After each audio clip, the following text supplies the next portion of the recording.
rồi chọc không dữ này, tận nào phải tôi nằm mỏ mà, phải tôi cận tận nào phải nằm mỏ này, phải cho rau món nọ trên rồi trong đi nó sẽ vậy, trong đi nó này, trong điวันนี้ta tạo bỏ nó vậy, tận nó này, mua gành chế thia, mua có bé dạng này, gành chế thia, tạo thia, đầu sông thia. Bây giờ vừa là nó xí nè, bắt tụi nó ta tọt nó để nó này, nằm mòn gió luôn tụi, nằm mòn cái tiêu, giá tụi bữa nó nên nằm mòn gió luôn này, có đây bao nhiêu số à, nó này, cho chưa trả liền ở bên nông lẩu thì tôi xem một trà, xem nè, tụi nó này, tôi lùa rồng tiền nó nằm mà, rồng mong Việt Nam nữa. giống món Việt Nam nhau lại chào tôi đây Tụi mình nhau lại chọc tôi cái nhắc học tôi bây giờ nhắc thành hóa thôi ha, mưa áp thành hóa này. cái nhắc thành hóa lỡ Tôi nó mỏ hành thẳng kìa. phải ta phải thầu ta su phải nở này à phải tôi nói chỉ tụi nó tạo ót tay đi nó này Nó kìa cũng mà hành thẳng lên đó.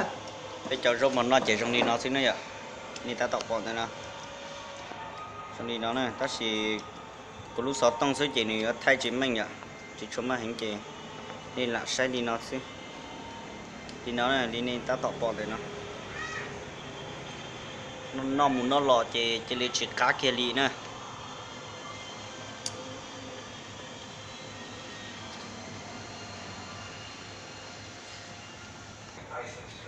đây không cái gì nè món này chỉ biết tôi nông học cho nó được cái xe ở thì nó thì nó tiền nó thế đánh nó tiền nó sẽ chỉ cá đi nè cái nhà cái này nó chứ cái này ít tay nó giờ cột chín xanh nè cột chín xanh chưa bây giờ nó đầu tiên là mọi chuyện chỉ cái này xây nhà hình nào này dù mà cột chín xanh xí chị nó mọi chuyện như là nó tàu trâu kia chỉ chay gì nè cái tôi cần phải làm là chuyện này cũng nói trong điều này tao tập bộ cái tao tập nó là gì chụp cái gì nó chụp tầm mò đi nha sai rồi có tôi chuyện của nó ta trong đi nó đây chụp cũng về nó chụp tầm mò đi nha đánh nó đi dạo tuần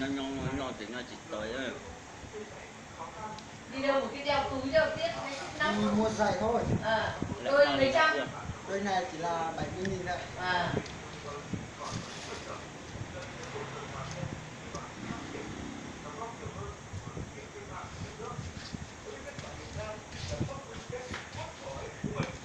nó挺trai à đúng rồi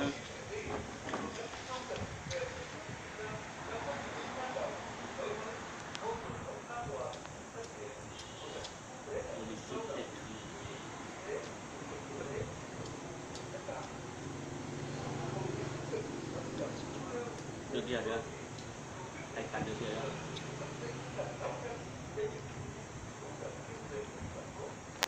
thế chỉ cho này cá này mà thế này có con nghề lưu ở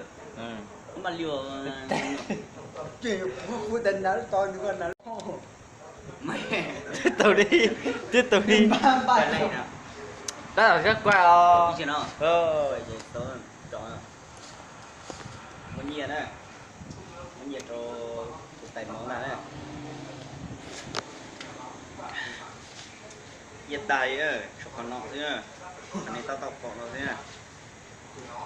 tôi tao nói chỉ nhiệt tạt chụp con nòng rồi thế nè cú nhau cua bị này trốn nữa nhở thì tôi cần đến đạo quần bì tôi cần đạo quần bì chèn đi cho nó chỉ dùng dịch nó mỏ thia dùng món nó thia chỉ nhiệt tay cho đi nó thế sau bây giờ dầu nó chân nó của trong chỉ thế nhở dùng muốn nhiệt cho tôi còn thế tao thấy mấy cái kia chay nữa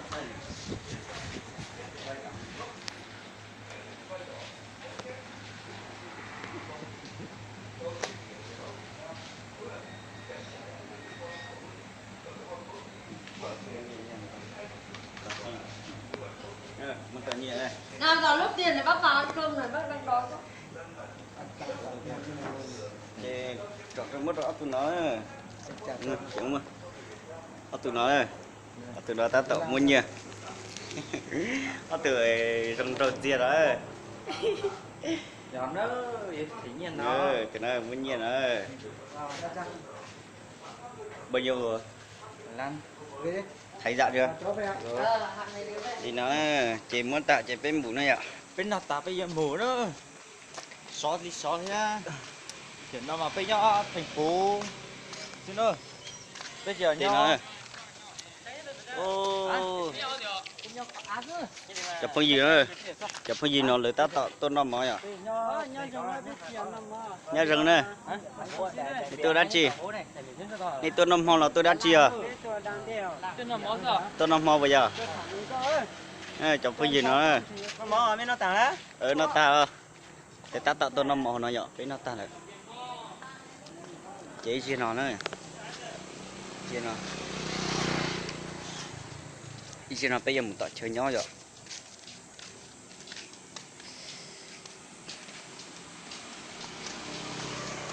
bây giờ mình tạo chơi nhỏ Ở đây à? hậu chạy hậu sư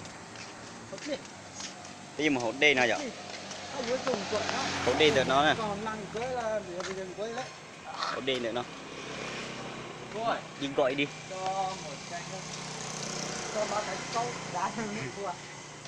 biết rồi nó nè Nóng quá này uống thôi. bây giờ là hậu đen được nó vậy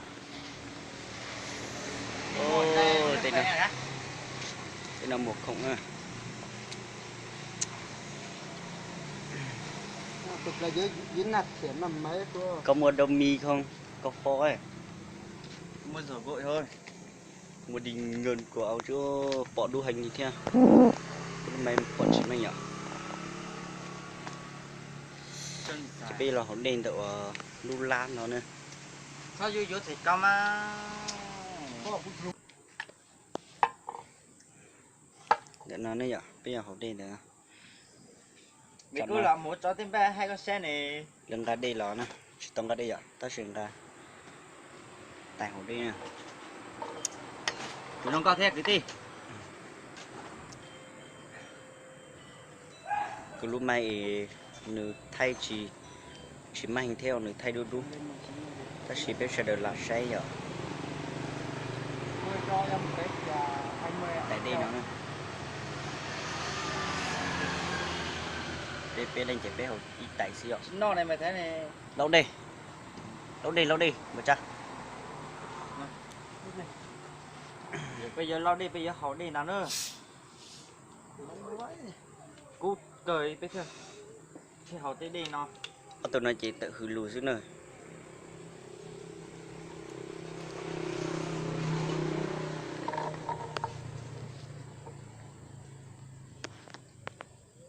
Chỉ biết chỉ nhà bên hầm biên nào.